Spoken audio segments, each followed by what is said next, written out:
Au nom du Père, du Fils et du Saint-Esprit. Amen. Shalom, shalom à tout le monde. Je vous salue dans le nom puissant de notre Seigneur Jésus-Christ de Nazareth.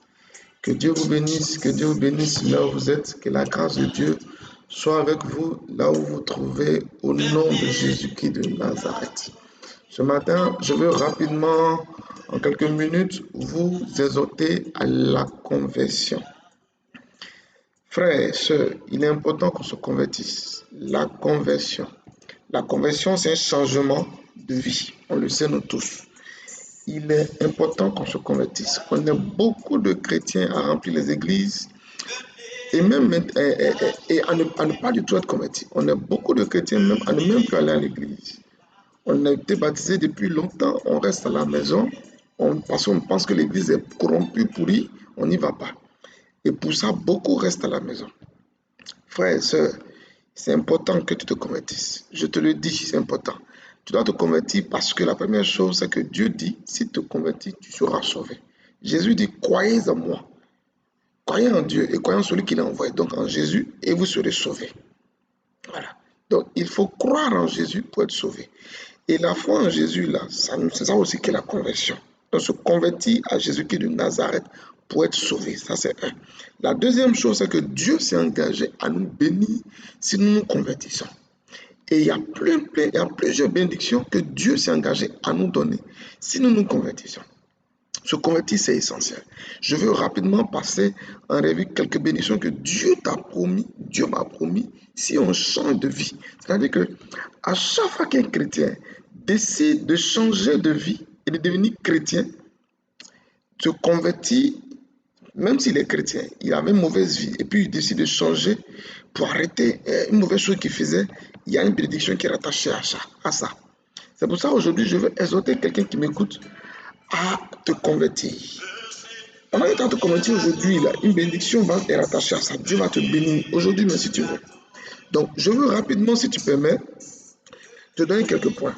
Alors, Deutéronome chapitre 30, verset 2 déjà, il dit si tu te convertis, si tu reviens à moi. Maintenant, il dit au verset 5 que l'Éternel, ton Dieu, te ramènera dans le pays que tes ancêtres possédaient et tu le posséderas. Ah, Dieu va ramener quelqu'un à revenir dans le lieu où ses parents appartenaient à ses parents et il va devenir propriétaire. En d'autres termes, si tu as un litige foncier avec quelqu'un, si tu en parles avec quelqu'un, on veut t'arracher les biens de tes parents. Examine ta vie. S'il y a un point que tu dois laisser, laisse tomber et dis à Dieu, tu t'es engagé dans Deutéronome 30, le verset 5, à me rendre propriétaire des biens qui appartenaient à mes parents si je me convertis. Tu as vu? Quand on se convertit, Dieu s'engage à nous ramener dans le territoire qui appartenait à nos parents et on sera propriétaire. Tous ceux qu'on a spoliés, à qui on a retiré, on a volé même des terrains, des plantations de vos parents. Convertissez-vous. Le jour où tu te convertis, c'est-à-dire que tu décides d'arrêter un péché. Seigneur, aujourd'hui, je décide d'arrêter la masturbation. Je décide d'arrêter la cigarette. Je décide d'arrêter les rapports sexuels.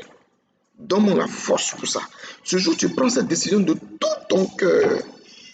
Dis à Dieu, oh Seigneur, pendant que j'ai décidé de me convertir, tu t'es engagé à me rendre propriétaire des biens qui appartenaient à mes parents. Alors Seigneur, donne-moi. Donc, c'est important que tu te convertisses. Tu vois ça? Ok. Il continue pour dire, il te fera du bien et il te rendra plus nombreux que tes ancêtres. Tu as vu le verset 2, peut-être que je n'ai pas dit. Si tu reviens à l'Éternel ton Dieu, si tu obéis de tout ton cœur et de toute ton âme, voyez ce que Dieu s'engage à faire. Si tu reviens à Dieu, revenir à Dieu, c'est ça. Tu es encore à Dieu parce que tu es chrétien, mais en toi, il y a la mauvaise chose, il y a la méchanceté, il y a la pornographie, il y a le vol. Souvent, on vole. Et même on ne sait pas qu'on vole. Tu es dans une entreprise et voici que tu prends les bics, les stylos, les rames pour aller à la maison. C'est du vol, frère. C'est du vol.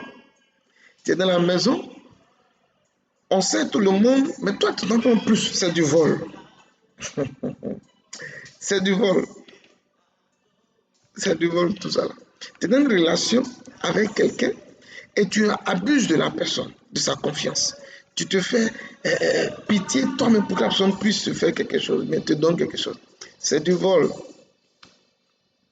C'est du vol. Donc ce matin, je veux te dire, frère, pendant que tu m'entends là, toutes les mauvaises choses que tu fais qui n'ont pas le nom de Jésus, laisse tomber. Hein? Laisse tomber. Dieu dit, au verset 5 de Deutéronome 30, il va te rendre plus nombreux que tes ancêtres. En d'autres termes, si tes ancêtres avaient des enfants, que toi depuis tu n'arrives pas à faire d'enfants, appuie-toi sur ce verset pour réclamer à Dieu de donner ton enfant. Puis il dit, il va te rendre plus nombreux que tes ancêtres. Donc, ce que tes ancêtres n'avaient pas là, Dieu s'engage à te le donner. Je prêchais un jour quelque part et je leur ai dit, si tes parents étaient payés à 300 000 et que toi tu es payé à 260 000, c'est une malédiction. Si tes parents sont payés à 500 000 et que toi tu es payé à 450 000, c'est une malédiction. Tu dois être payé à 500 000 au moins. Et même tu dois être payé plus. C'est de ça aussi qu'il s'agit. Dieu dit, si tu te convertis, si tu changes de vie et que tu reviens à lui sincèrement, il va te donner plus que ce que avaient tes parents avant. Donc si aujourd'hui tu es dans une situation où ta position est moins que tes parents avant, dis à Dieu, tu examines d'abord ta vie. S'il y a un péché que tu connais qui est attaché à toi, renonce à ce péché et puis dis à Dieu, Seigneur, selon ta parole que tu as dite, je décide d'arrêter toutes ces mauvaises choses et aujourd'hui je te prie de me multiplier plus que ce qu'avaient mes parents. Voilà. Donc tu as vu qu'il est important pour nous de se convertir. Il y a encore beaucoup de bénédictions dedans. Il y a plein de bénédictions dedans. Je vais t'en trouver une autre bénédiction.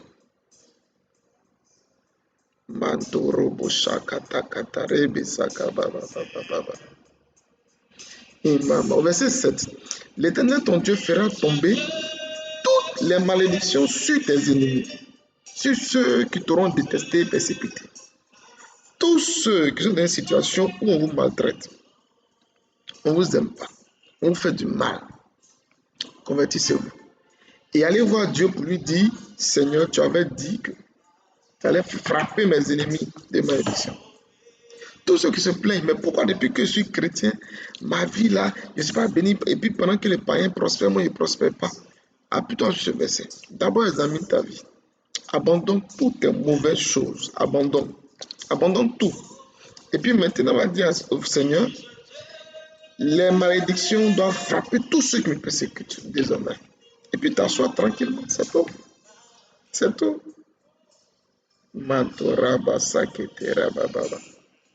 Quant à toi, tu reviendras à l'Éternel.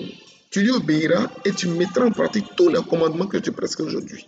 Donc, si tu reviens à Dieu, si tu obéis à tout ce qu'il te dit, l'Éternel, ton Dieu, te comblera, au verset 9, de bien, en faisant prospérer tout le travail de tes biens. Alléluia. Dieu va te donner d'être riche en faisant prospérer le travail de tes mains. Donc, tous ceux qui volent, font le broutage, pardonnez, sortez de ma vidéo, vous n'êtes pas dedans. Tous ceux qui travaillent dur à ceux de leur front et que c'est compliqué là, regarde ta vie. Peut-être que dans ton travail, tu travailles dur, hein, mais tu es malhonnête dedans. Tu fais toujours pour surfacturer les choses peut-être. Tu fais toujours pour retirer quelque chose à un pauvre, à quelqu'un d'autre. Si tu es dedans, sors de là. Et viens dire au Seigneur, verset 9 de Deutéronome 30. Tu as dit que tu allais me combler de bien et tu as fait prospérer mon travail. Si je me convertis, alors je me suis converti. Tu as vu? Dieu s'engage à bénir ton travail si tu te convertis. Tu as vu ça? La troisième chose que je te donne aujourd'hui. Tes enfants seront bénis. Les enfants de tes troupeaux. Donc tout ce que tu vas faire, ça va prospérer. Tout cela sera béni. L'Éternel prendra de nouveau plaisir à ton bonheur comme il le faisait avant. Il y a beaucoup de bénédictions, frère, dans la Bible, quand on se convertit à Dieu. Beaucoup, beaucoup, beaucoup, beaucoup, beaucoup, beaucoup. Donc aujourd'hui, pendant que tu m'entends, décide de changer de vie. Il y a un autre aspect sur lequel je vais insister. Tu vois, dans la Bible, Jésus a croisé un jeune là, qui était nanti, qui était riche. Et le gars lui a dit, mais Seigneur, depuis que je suis né, j'obéis à tous les commandements. Mais qu'est-ce que je dois faire encore? Jésus lui a dit, va, vends tout ce que tu as et puis reviens me suivre. Le gars s'est retrouvé triste. Je vais te dire quelque chose dans cette histoire. Si le gars est allé voir Jésus pour lui dire, qu'est-ce qu'il doit faire pour être sauvé? C'est parce qu'il s'est rendu compte que malgré qu'il obéissait au commandement, il y a quelque chose qui lui manquait. Donc je dis à tous ceux qui sont dans nos églises tous les jours, tu es toujours à l'église, tu fais toutes les messes, mais tu vois quelque chose qui te manque, c'est pas ça. Tu n'es pas converti encore. Il y a quelque chose en toi là qui n'est pas bien. Oui, il y a un manque parce qu'il y a un problème de conversion. Donc convertis-toi aujourd'hui. Laisse tomber ces mauvaises choses. Convertis-toi aujourd'hui. Convertis-toi aujourd'hui. Manta Karabaso. Convertis-toi aujourd'hui. Rabo Shakata. Change de vie. Il a dit au gars, va, vente et puis reviens me suivre.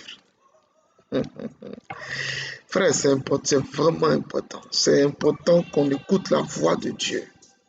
Et je vais terminer par cette chose-là. Tu vois, quand Jésus est venu, on avait l'impression que Jésus était en contradiction avec les gens, la loi que Moïse avait donnée. Il y a un truc assez fondamental. On sait tous, et donne un exemple, on sait tous que dimanche, on doit aller à l'église. C'est un commandement de Dieu. Pendant que dimanche, tu t'en vas à l'église, sur le chemin de l'église, tu vois quelqu'un qui est en train d'être agressé.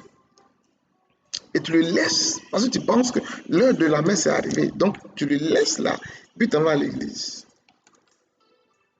En toi. Et puis, celui qui n'est pas là à l'église est allé secourir le gars qui était agressé. Qui a obéi à la voix de Dieu? Qui est converti entre vous deux? Donc, la conversion, c'est faire les choses que Dieu a dites, mais c'est faire surtout ce que sa voix nous dit de faire au fond de nous. Donc, il y a des joies où tu es dans une situation où la voix de Dieu te parle.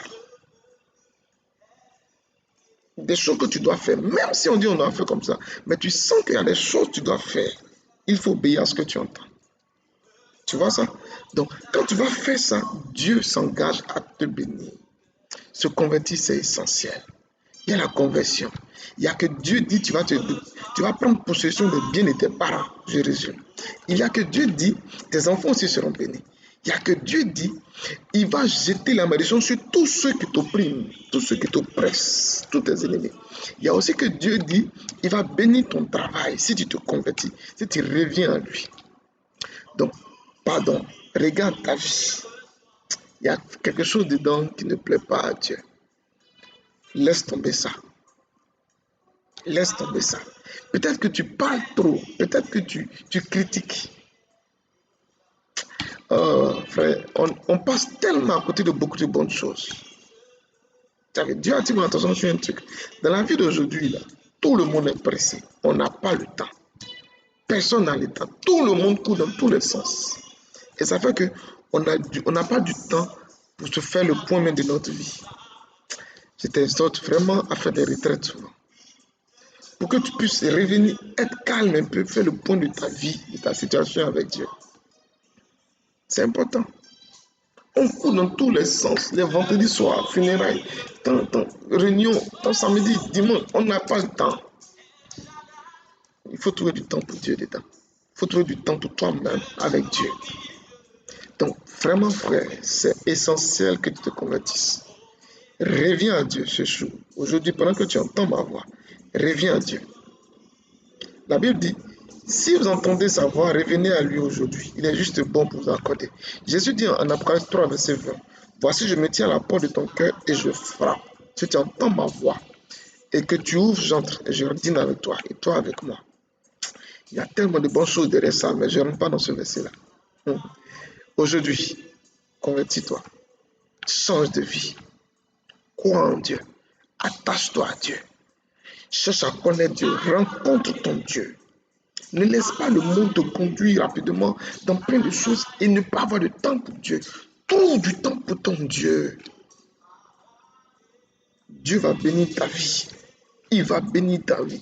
Tu seras excellent. Tu seras excellent. Tu seras premier dans toute la génération. Il a dit dans Deutéronome 28, voici toutes les bénédictions qui vont s'attacher à vous si vous obéissez à ma voix. Dans la ville, dans le champ, tu seras béni de Dieu. Lis Deutéronome 30, lis Deutéronome 28. Il y a beaucoup de bénédictions là-bas que Dieu s'est engagé à te donner si tu obéis à sa voix. Donc pendant que tu entends ma voix, convertis-toi, change de vie, approche-toi de Dieu. Alors, je vais m'arrêter là. Que Dieu te bénisse fortement. Père, donne-nous ta grâce, donne-nous ta force. Soutiens tous ceux qui ont besoin de force pour changer de vie, changer de position. Change-nous, Seigneur. Donne-nous un cœur nouveau. Circoncis nos cœurs. Écris ton nom sur notre cœur et donne-nous de te chercher de toute notre force, de toute notre âme, de tout notre cœur. Donne à ton peuple de te découvrir et de te rencontrer, Seigneur. Au nom de Jésus-Christ de Nazareth, je m'arrête là. Que Dieu te bénisse. Que Dieu te bénisse. Que Dieu te bénisse. Makarabusoto rabasake.